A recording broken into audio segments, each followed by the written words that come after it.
With me here today, I have our great Secretary of Education, Linda McMahon, Representative Laurel Libby of the Maine State House, Linnea Saltz of IWF Women's Sports Advocate, Stephanie Turner, a fencer, Zoe Hutchison, a Maine athlete, Cassidy Carlisle, a Maine athlete, and my dear friend, you all know, Riley Gaines, who has been a champion on this issue for women.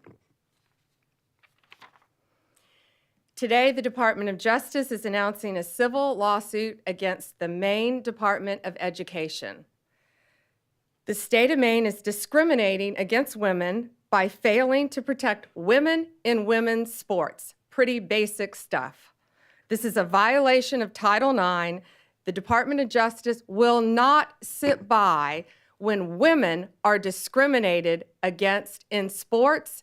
This is about sports. This is also about these young women's personal safety.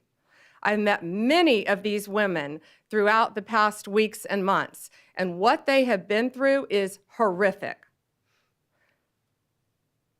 We have exhausted every other remedy.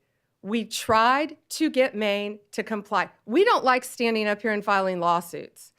We want to get states to comply with us. That's what this is about. We have repeatedly notified Maine of its infractions and urged them to remedy the situation to protect women.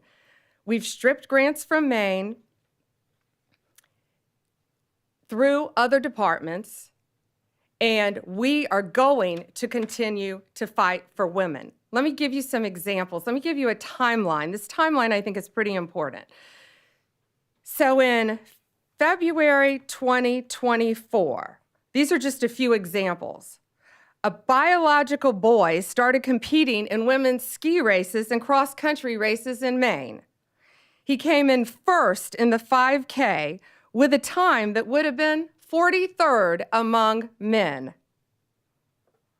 In February 2025, a biological boy won first place in the pole vaulting competition in Maine's indoor track and field meet. He beat every other girl by a significant margin. That qualified him for regional championships. That took a spot away from a young woman in women's sports. Shame on him. February 21st, 2025. President Trump has the governors at the White House. President Trump has the exchange with Janet Mills. He asked her about the issue. Her response, "We'll see you in court." Well, we still didn't sue. HHS and the Department of Ed opened investigations in an attempt to get them to comply. They both found violations. And in March, Maine refused to comply. I want to read you this letter.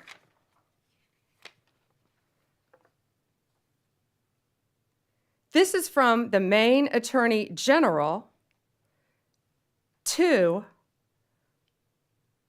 the Department of Education. We will not sign the resolution agreement. We do not have revisions or a counterproposal. We agree we are at an impasse. Nothing in Title IX or its implementing regulations prohibits schools from allowing transgender girls and women to participate on girls' and women's sports teams. Well, they must not be reading the same Title IX that we're reading. We believe they are failing to protect women. And it's not only an issue in sports, it is a public safety issue. These boys are allowed to go in women's restrooms. They are allowed to go in the women's dressing rooms and get fully naked and change in biological boys and change clothes in front of these young women. Maine's leadership has refused to comply at every turn. So now we have no other choice. We are taking them to court. What we are seeking an injunction to get them to stop this, stop what they're doing. That's pretty simple. And we are seeking to have the titles returned to the young women who rightfully won these sports. And we are also considering whether to retroactively pull all the funding that they have received for not complying in the past. And I am so proud of these brave young women standing behind me. I see and lots of parents in the front too, and I've met you. Thank you to the parents for supporting your daughters and telling them it's okay to fight back and stand up for what they believe in. Some of these young women have endured vicious injuries too as a result of boys playing in their sports. It's my honor now to introduce to you our Secretary of Education, Linda McMahon.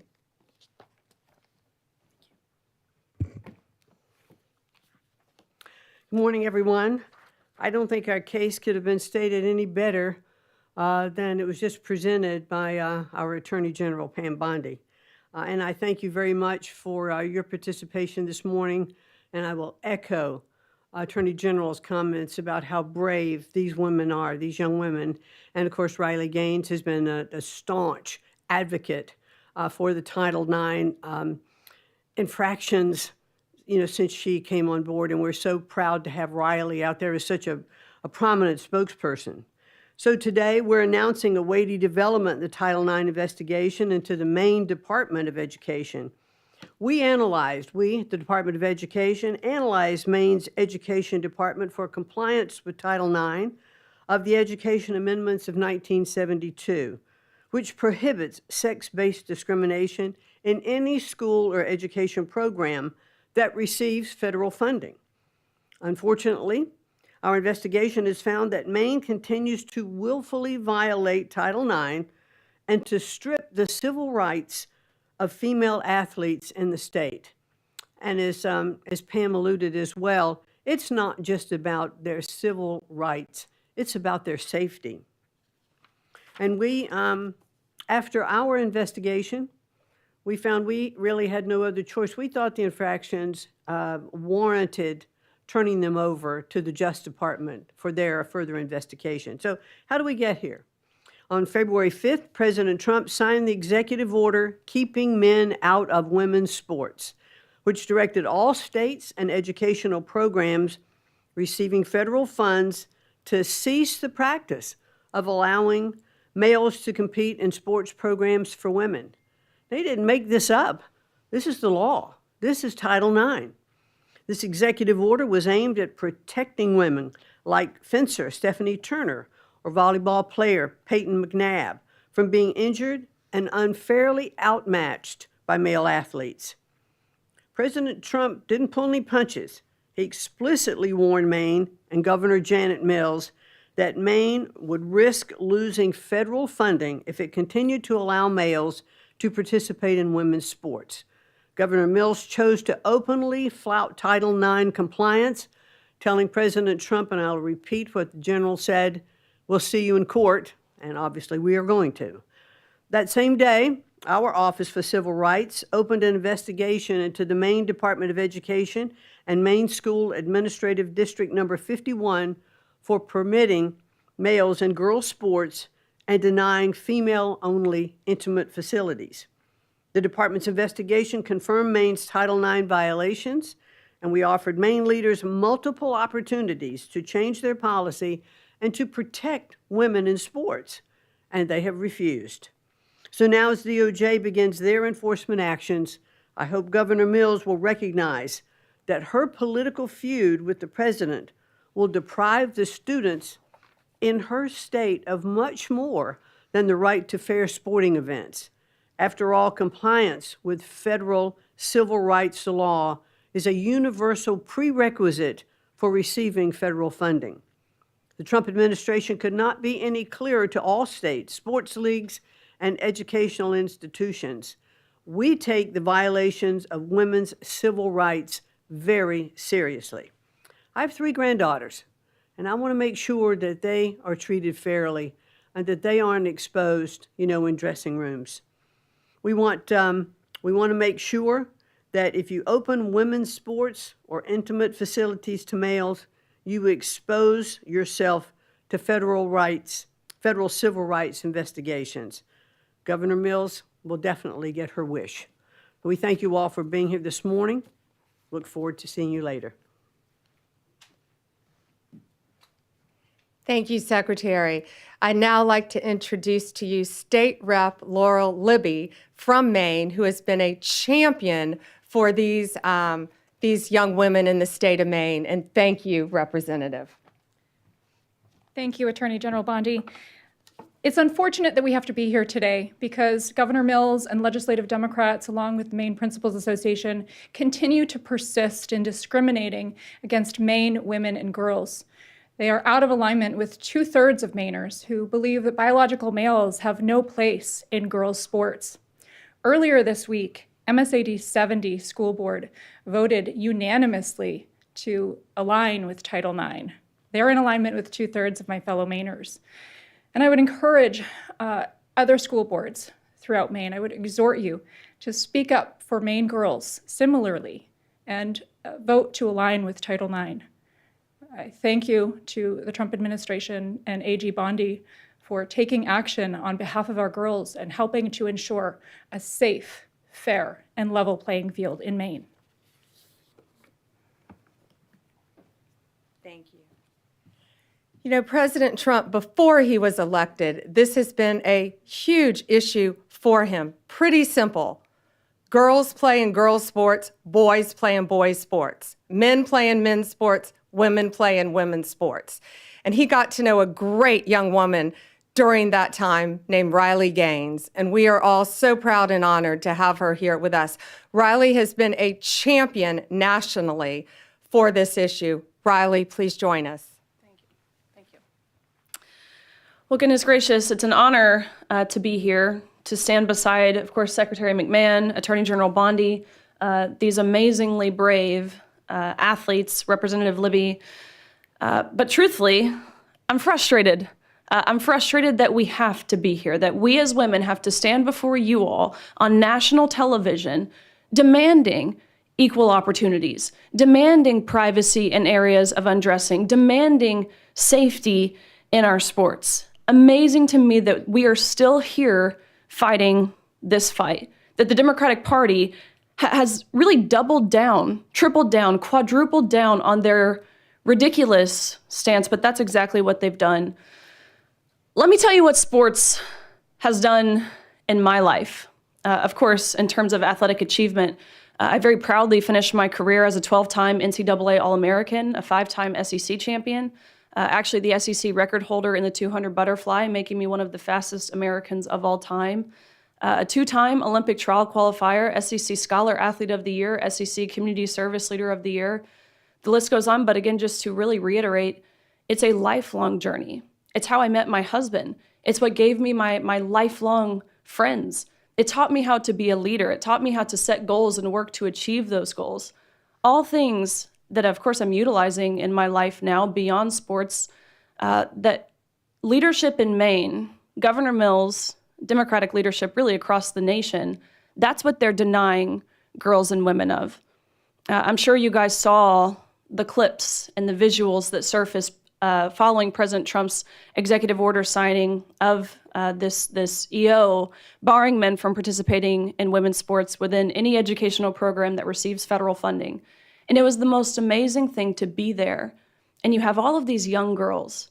I'm talking 5, 6, 7, 8 years old. They've got their jerseys on, their sports uniforms, their big bows in their hair that they wear on the soccer field. That visual means more to me than I could possibly put into words, and that is what is at stake here. That is who Governor Mills is fighting, not Donald Trump. It's those little girls, and I believe that's sick. It's regressive is what it is. They do this under the guise of progress, indicating we are moving in the positive forward direction. No, what Governor Mills is doing, and again, Democratic governors across the nation, is deeply regressive and utterly misogynistic. Over the past 3 years, I've had the opportunity to speak to countless girls in Maine and again across the country, countless parents, coaches who all virtually say the same thing.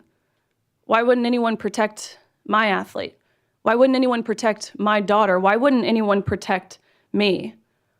I've talked to girls who have lost roster spots, of course, podium finishes. I've talked to girls who have been exploited and simultaneously exposed to naked men in intimate areas of undressing. I've talked to girls who have been severely injured in their sports due to a male player on the opposing team. For crying out loud, we have a female representative from Maine, Laurel Libby, you just heard from her. She didn't tell you what happened to her. She lost her ability to vote and to speak on the House floor for defending girls and women, for posting about what was happening in Maine. No, this type of oppression didn't happen in Afghanistan. No, this type of censorship didn't happen in England. It happened right here in America under Democratic leadership. Again, this isn't progress. I would describe this as betrayal.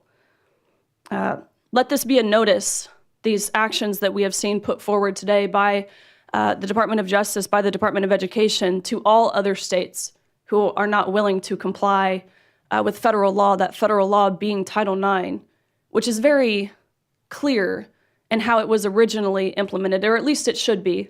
We never knew we had to define this word sex until these both elected and unelected bureaucrats started to go through the back door and reinterpret this word to mean what they want it to mean.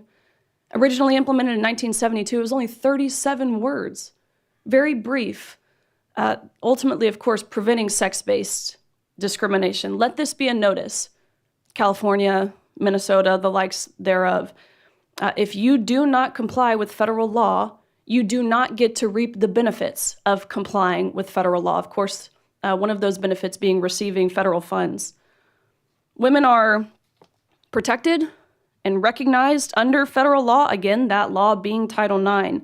The U.S. government under President Trump, including the Department of Justice, including the Department of Education, will not stand by and ignore when the federally protected rights of women and girls are being violated. Again, that encounter between Governor Mills and President Trump went viral for really all of the right reasons. I think she thought she had this mic drop moment when she said, "I'll see you in court." Guess what? You will, because President Trump is a man of his promises. That was his campaign slogan. That's what we've seen delivered. Promises made, promises kept. This is another one. People, the American people, girls, women, boys, men, old, young, white, black, gay, straight, none of those identity factors matter. We want transparency and we want accountability. Again, we voted overwhelmingly in favor of that on November 5th. And accountability is back in the White House. So I stand before you all today, and I thank you, again, Secretary McMahon, Attorney General Bondi. I thank you on behalf of course, myself, but I think more importantly, my younger sister, of all the women and girls who have dreams, like I did when I was young, to achieve, to succeed in my sport and beyond. So thank you. Riley, thank you. And Zoe would now like to say something. Tell us about your sport too, Zoe. So I compete in soccer and indoor track and outdoor track. And like was mentioned previously today, I had to watch at the Maine Class B State Indoor Track Championship as my close friend and my teammate and other female competitors lost the state championship to a biological male. And this was heartbreaking for me to have to watch. And Riley said that it's betrayal, and that's what it is. It is the job of our elected officials to protect our young female athletes, and they have failed to do that. We walk into sports expecting to have a level playing field, and to walk into the state championship to see a biological male there and to lose to a biological male, that's betrayal. And so I am extremely grateful to AG Bondi for standing up for us when our elected officials aren't doing that. And on behalf of the girl athletes in Maine, I just want to say thank you all, and I look forward to having a level playing field back after this fight. So thank you. And Cassidy wants to say a few words.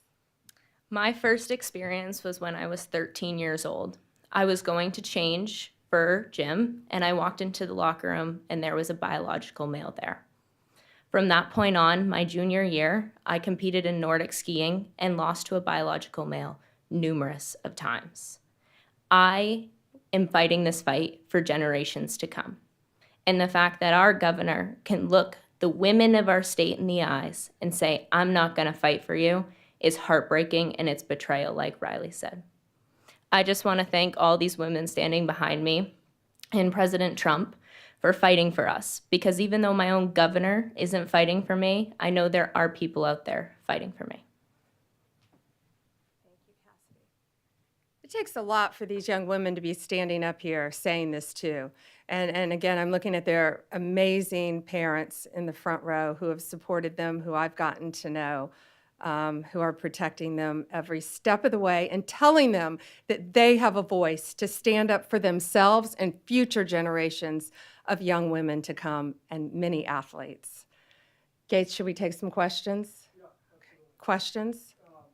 Mary Margaret, Daily Wire. Thank you, Attorney General Bondi. I wanted to ask if there's other states that you're focused on. Which ones are next for these types of abuses, including men and women's prisons? Well, first we're looking at, for this, we're looking at Minnesota, we're looking at California, we're looking at many, many states, but they are the top two that should be on notice because we've been communicating with them. And just like Maine, we're not going out there, we don't want to be suing people, we want them to comply with the law. And that's what we're doing. We have given them opportunity, Maine, an opportunity over and over again. The Department of Education, HHS, they went and sat down with them in person, multiple meetings, and got nowhere. So now this is where we are because they refuse to protect young women in their state. So yes, Minnesota, California, multiple states. As far as prisons, had nothing to do with Title IX. We took away funding from Maine as well. We decided to go a different direction in our grants, because we saw one reason they allowed a 6'1", 245 giant man who had violently, no murders, nice, but he had violently murdered his parents with a knife and the family dog, serving life in prison, and he chose to identify as a woman. So guess where he's being housed? In a female prison in Maine. So therefore, my office, we don't want to give any more money to the Department of Corrections in Maine if that's how they're going to act. We're going a different direction in our funding. Sadie with the Journal. Hi there.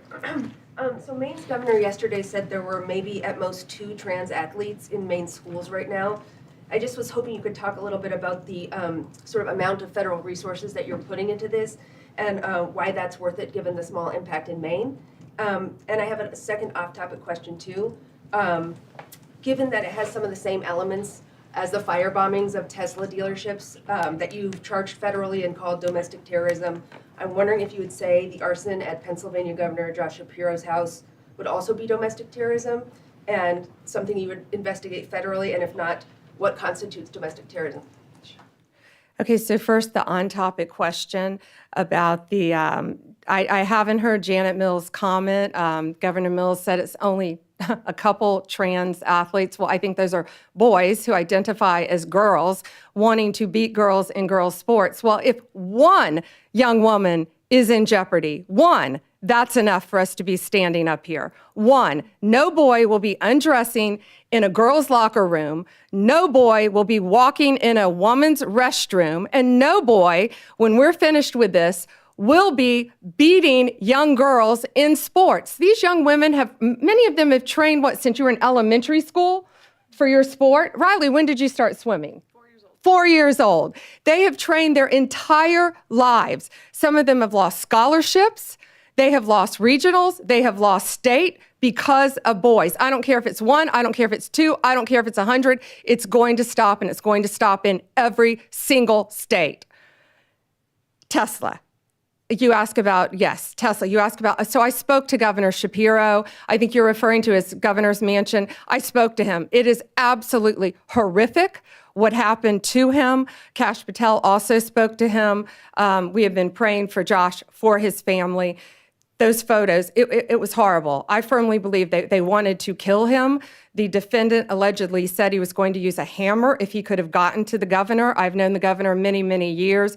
It is horrible. And yes, we are working with state authorities to do, it's now a pending investigation, anything we can to help convict the person that did this and keep them behind bars as long as possible. David? Two questions, one on topic and one off topic. I'll start with the on topic. Minnesota and California, you mentioned you're looking at them. Are there active investigations into those states? Are there conversations? In which state do you expect to be next based on those conversations? Both. We have reached out to them. We have sent them letters. We're in the same posture we were in the beginning here with Maine. So let's see what they do. Let's hope they comply. Again, we don't want to sue anyone. We just want you to comply with federal law and protect girls, period. But yes, we are fully prepared to sue them and others that we will be looking at as well. And then my off topic, big topic over the past few weeks, Kilmar Abrego Garcia in Maryland. He's in a prison now in El Salvador. He was sent there. You insist, the president, everybody in the administration insists that he is MS-13. It appears that there's not going to be any sort of trial. He's not going to come back. DHS said he would be arrested and redeported if he comes back. Why not show the American people the evidence that he's MS-13 so they can make an informed decision? And that goes the same with this Henry Josue Santos, who was picked up in Virginia, who is now presumably going to be deported as well. Why not show the public the evidence? Well, he is an illegal alien who has been living illegally in our country from El Salvador. ICE testified, an immigration judge ruled he was a member of MS-13, an appellate judge ruled he was a member of MS-13. Hard stop, he should not be in our country.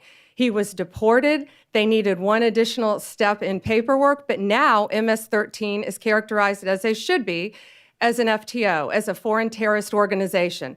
So he is not coming back to our country. President Bukele said he was not sending him back. That's the end of the story. If he wanted to send him back, we would give him a plane ride back. There was no situation ever where he was going to stay in this country. None. He would have come back, had one extra step of paperwork, and gone back again. But he's from El Salvador, he's in El Salvador, and that's where the president plans on keeping him. But the evidence, we're not going to see the evidence? We have the transcripts from the court hearings. I'll be glad to give you the court hearings from 2019, what we have, sure. With the rulings from the judges, gladly. All right, last one, Reagan. Reagan Reese, Daily Caller. Madam Attorney General, there's a Maine school board, MSA D number 70, which voted unanimously on Monday to defy the governor and to comply with Title IX. With the action you're taking today, will it be possible to exempt schools that comply from any future punishment? Yes. And I think that was very brave and bold of that school board. We just saw that as well. The question was one school board in Maine voted to comply. And again, that's all we wanted was compliance. So yes, we will not be going after them, looking at them in this lawsuit because they are complying and they're protecting women in women's sports. Thank you.